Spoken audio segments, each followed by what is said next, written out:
फल फल हरी सैया कब आई, कोसी खाती बाजारे जाई, कोसी खाती बाजारे जाई। नमस्कार दोस्तों, जय भोलेनाथ। आप सभी लोग को दिवाली और छठ पूजा के हार्दिक हार्दिक शुभकामनाएं हैं। दिवाली छठ पूजा धूमधाम से मनाइए और इसी तरह हमें प्यार दुलार देते रहिए ताकि मैं आपके सेवा में हमेशा हाजिर रहूं। तो वीडियो को शुरू से अंत तक देखिएगा क्योंकि बहुत ही पारंपरिक, बहुत ही पुराना ट्रैक जो पारंपरिक गीत होता है छठ का, उसी ट्रैक पर लाया हूँ। बहुत ही अच्छा है, तो वीडियो को शुरू से अंत तक जरूर देखिएगा।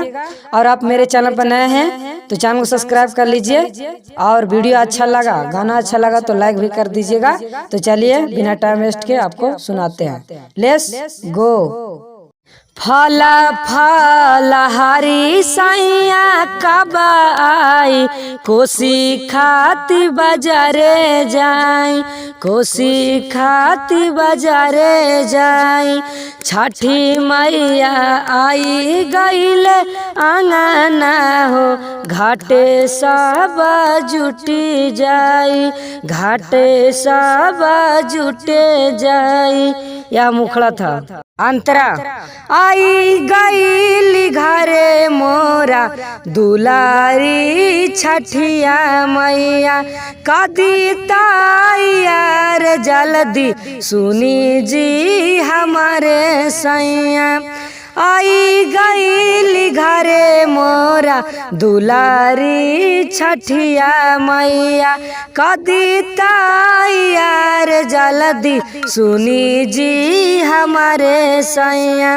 सब कोई कता तैयारी जाई, कोसी खाती बाजारे जाई, कोसी खाती बाजारे जाई।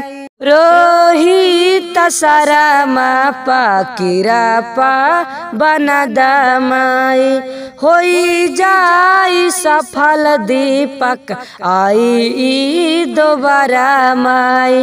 रोहित सारा पाकिरा पा बना दमाई, होई जाई सफल दीपक आई दोबारा माई। सब कोई देखा सैया आई गईल आई, कोसी खाती बाजारे जाई, कोसी खाती बाजारे जाई। यह गाना कैसा लगा? गाना अच्छा लगा तो लाइक कीजिए, और अभी तक नहीं किए चैनल को सब्सक्राइब तो सब्सक्राइब कर लीजिए, और कमेंट बॉक्स में जरूर बताइएगा कि आपको यह गाना सुनकर कैसा लगा। तो भूलिएगा मत, मेरे प्यार दुलार के लिए कमेंट जरूर कीजिएगा कि आपको यह गाना कैसा लगा। तो कमेंट जरूर कीजिएगा। तो चलिए मिलते हैं नेक्स्ट वीडियो में।